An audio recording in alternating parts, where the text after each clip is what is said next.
We got a little bit of breaking news this morning, so let's dive right into it. Yeah. Our first top of the day is brought to us by the Lake Erie Monsters because they're back for one weekend. Tonight and tomorrow at Rocket Arena. It starts with a 1-2-3 Friday and a Battle Together t-shirt giveaway courtesy of True North Convenience Stores for the first 5,000 fans. Then on Saturday, the first 8,000 receive a Zach Wierenski bobblehead courtesy of the Cleveland Museum of Natural History. Enjoy returning players, themed jerseys, Calder Cup photo opportunities, and more in the step back in time to 2016. Tickets are on sale right now at clevelandmonsters.com. All right, guys, we were going to start with an article Jason wrote this morning and kind of the premise of that, but we got a little bit of breaking news, and that is that the Browns have identified and may be close to hiring Todd Switzer, the Akron College graduate, as their new offensive coordinator. Jeremy Fowler was the first to put this out there. He said Ravens run game coordinator Travis Switzer considered the front runner for the Browns OC's job. Per sources, he's set to interview with the team soon. The idea is to pair Todd Monken's passing game with Switzer's run principles from Baltimore. Aaron Wilson, another newsbreaker in the NFL, then tweeted out a few minutes later that the Browns are expected to hire Switzer. They worked together the last 3 seasons in Baltimore. Jason, what do you think, real quick, of this potential pairing of Todd Monken and Travis Switzer as the Browns head coach OC combo? I actually think that it falls right in line with what I said last week, that if you want Shedeur to be your starting quarterback, then you're going to have to incorporate a lot of RPO, because this is falling right into that.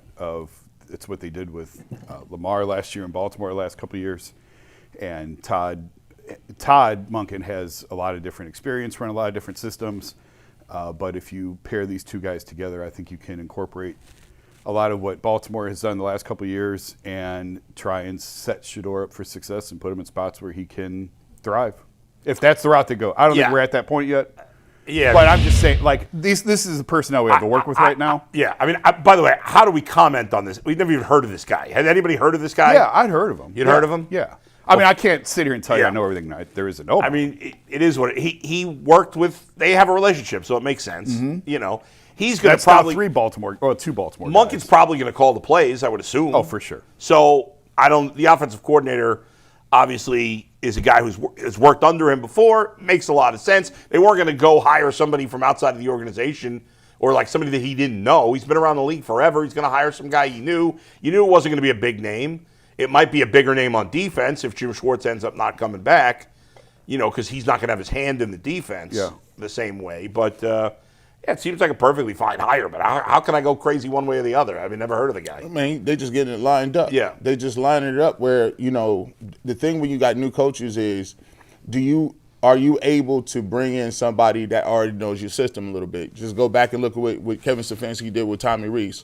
Like, if you need to explain something to a bunch of new people, do you want to have to explain that to a new coordinator that doesn't understand too? So he learning on the job. So at least there's some symmetry in terms of the offensive line coach as well as the coordinator, all coming from the stuff that they were familiar with. Last year. I would think, and I wouldn't be surprised if maybe they keep a couple of the Brown, what's his name? Who's the running backs coach? Deuce Staley. Like maybe he stays, who knows? But the one thing about Todd Monken, like him or not, he's been around the league forever. He's got a lot of connections. So he's probably got a good Rolodex of people, and he's been the OC in Baltimore for 3 years? 23, 24, and 25. Yeah, so 3 years. So a lot of the guys that worked under him are probably I wouldn't be surprised if that's the last. They're either going with him or they're going to New York with John Harbaugh. Right, exactly. Yeah. So,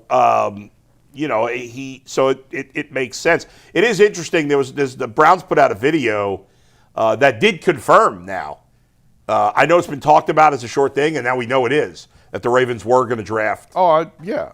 That was – I didn't know that was a sure thing. It was, but I hear what you're saying. Yeah. Because it is a video where Shedeur went to meet Todd Monken today, and in this video the Browns put out, Shedeur walks in, they hug, they shake hands, and Todd Monken goes, "We wanted to draft you last year." Yeah. He was kind of like busting his chops a little bit, and Shedeur's laughing, He goes we'll have to talk about that someday. He's like, I guess it worked out after all. That was funny. That was actually very savvy PR by the Browns to put. It was, because that's the type of stuff they should have been doing last year. 100%, and I think they've learned from their mistakes. Yeah, there you go. See, now look, that again, y'all might look like y'all got some PR people involved. Now, Just because you said that don't mean like, okay, he's about to be the greatest. Like, but what it does, it silences and gives you some room to work. You don't. So now people don't have to be like, oh, I don't know if the coach really like him or not, or I don't know if the coach thinks he's great or not. Now it's just like, okay, we'll wait and see because. Right. It doesn't mean that Shedor's definitely a starter next year, but it starts you off at a place where, the fans know at least they were that this coach is interested in him. Yeah, like at least they have some sort interest. of. Yeah. So do you think Shedor ever walked into Kevin's office and dapped him up? Ever? Yes. No. Of course. Yes. Of Never. course he did. Yeah. Yes. Never. Yes. He hated his guts. But that's what I'm saying. Look at how one video. Yes. One video. Yeah. Can change the entire right. narrative. Boom. Especially because fans already were connecting the dots and thought Monken liked him to begin with. So this just, reiterates the fact that here's what they do. Yeah. The next video you put out, yeah. you walk Deshaun Watson in there. Deshaun Watson gets some Let's dap. not get crazy.